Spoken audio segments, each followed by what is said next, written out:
Hello viewers, students, welcome Bridge Course Class 10. So today we are going to learn LO statement number 11 of activity number 2. According to our videos, this is the activity number 23. So let's start. Learning outcomes, competency and statements write correctly. सही तौर से लिखना. Instruction है teachers and parents और facilitators के लिए. Ask learners to read actively carefully skimming scanning. सीखने वाले से कहिए कि तवज्जो के साथ पढ़ें. Second, ask learners to focus on context. और पढ़ने वाले से कहें कि जो भी वो मवाद पढ़ रहा है उस पर फोकस करे, उस पर ध्यान दे. Number 3, ask learners to get help from peers. और वक्त ज़रूरत साथियों की मदद दी जाए और ली जाए. Number 4, ask learners to use the dictionaries online portals if they need it. अगर ज़रूरत महसूस होती है तो आप डिक्शनरी और ऑनलाइन चीज़ों का इस्तेमाल कर सकते हैं हेल्प के तौर पर. इंस्ट्रक्शन है for students, read the activity carefully. Activity सरगर्मी को बड़े ध्यान से तवज्जो के साथ पढ़ेंगे. Number 2, try to guess the meaning in given context. और जो भी वर्ड्स दिए गए हैं उसके मायने को समझेंगे, उसके मवाद को समझेंगे. Number 3, choose the correct alternative and right. और ऑप्शंस होते हैं 1, 2 या 3. उसमें से सही जो लफ्ज़ है उसको मुंतखब करना है, चूज़ करना है और लिखना है. सो let's start with learning activity. Get the things back on the track. It is classroom of 10th class. English teacher has written some sentences on the blackboard. She made some intentional, deliberate misplacement of some words. Not all. पूरे words नहीं लिखे जाएंगे बल्कि कुछ थोड़े words लिखे जाएंगे. You have to read the text carefully given in the table. और कुछ words जो है italic यानी क्रॉस में दिए गए हैं. Then you have to focus on italic words. Italic words यानी जो थोड़ा सा क्रॉस में है उसको italic words कहते हैं. तो उनकी जगह पर कौन ये है italic words, ठीक है, on, इस तरीके से. You put them at their proper places and rewrite all the sentence using proper words given below the text table. और जो टेबल में दिए गए वर्ड्स हैं, जितने भी italic वर्ड्स हैं, उनकी जगह क्या करनी है, आपको चेंज करनी है और फिर से दोबारा से बॉक्स में दिए गए पैराग्राफ को लिखना है. अब वो वर्ड्स चेंज कौन से करने हैं, रिवराइट कौन से लिखने हैं, प्रॉपर जो सही है वही. सो कॉन्स में जो दिए गए हैं, as, up with, from, about, of, in, on, with, in, behind, in, on. So these are words into bracket. इन वर्ड्स का हम लोगों को क्या करना है, इस टेबल में जो पैराग्राफ दिया गया है उसमें जो इटैलिक वर्ड्स हैं, ठीक है, उन वर्ड्स को क्या करना है, एक्सचेंज करना है. यानी एक्सचेंज करके दोबारा से उनको लिखना है. तो मैं अंडरलाइन कर रहा हूँ वो वर्ड्स कौन कौन से हैं जिनको हमें दोबारा से लिखना है चेंज करके, ठीक है. Okay. Choose these words given in bracket and replace them with italic words.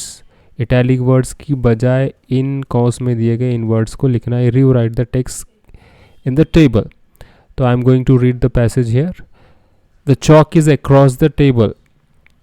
Chalk जो है, अब जो सही word वहाँ पर जो आएगा उसको मैं उर्दू में बता रहा हूँ. The chalk is जो है, chalk टेबल के ऊपर है. We are sitting on the classroom.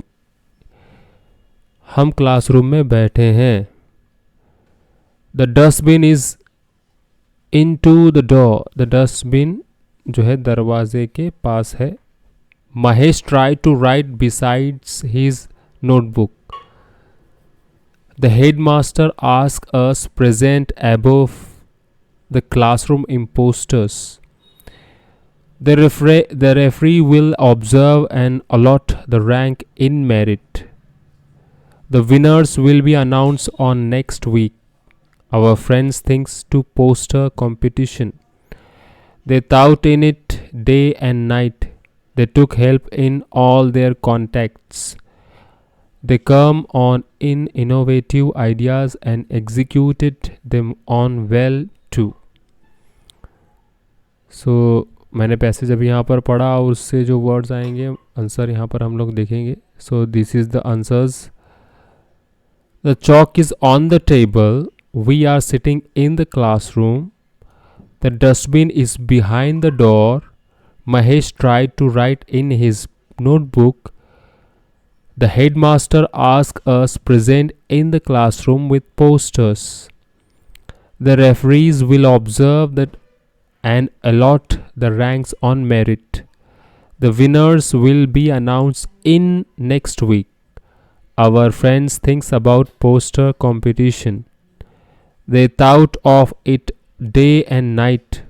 They took help from all their contacts. They come up with innovative ideas and executed them as well too. तो हमने क्या किया यहाँ पर, जो इटैलिक वर्ड्स थे बॉक्स में उनकी जगह कौंस में दिए गए सही वर्ड्स को क्या किया, एक्सचेंज किया, इंसर्ट किया और दोबारा से पैराग्राफ को लिखा. नाउ प्रैक्टिस हम लोग करेंगे. So some sentence are there and bracket में जो है बहुत 2 या 3 वर्ड्स दिए गए हैं. So let's start. Number 1, they went dash Mumbai. Bracket में है फॉर, टू, फ्रॉम. वो मुंबई को गए. So which is the right word according to this sentence? Yes, second है Naren walk dash the road across up in. देखिए अप यानी ऊपर हो जाता है, इन का मतलब होता है में या अंदर, अक्रॉस यानी से लेकर. ठीक है. Number 3, John climbed dash the mountain of into over. Over. Number 4, the train arrived dash the station in, from, at. So which is the right alternatives? Here it is the question number 5. Rani got dash her car quickly in, into, at. Number 6, the thief ran dash the tunnel, on, under, through. Number 7, the dog hid dash the table, behind, off, through. Number 8, the learners put their notes dash the table, in, on, off. तो bracket में जितने भी alternatives दिए गए हैं वो सही words को फिलअप करना है according their meaning. So here it is the answers of all 8 sentence. Now I am going to read with the answers. Number 1, they went to Mumbai. Number 2, Naren walked across the road. Number 3, John climbed over the mountain. Number 4, the train arrived at the station.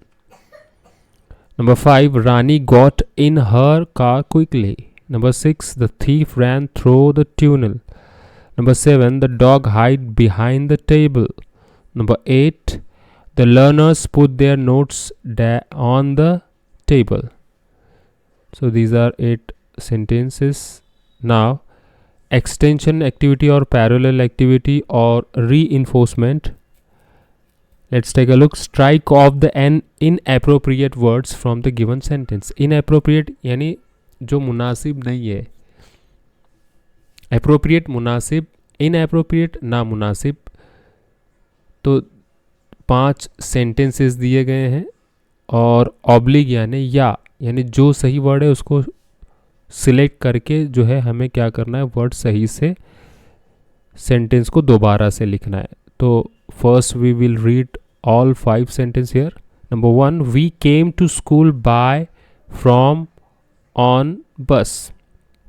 ठीक है. तो यहाँ पर देखिए